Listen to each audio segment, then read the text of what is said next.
أعوذ بالله من الشيطان الرجيم. بسم الله الرحمن الرحيم.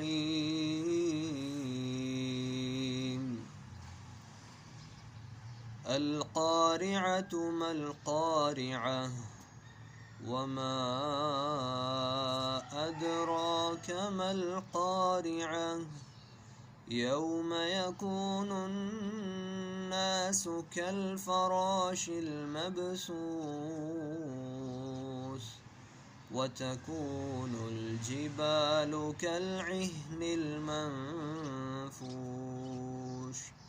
فأما من ثقلت موازينه فهو في عيشة راضية وأما من خفت موازينه فأمه هاوية وما أدراك ما هي نار حامية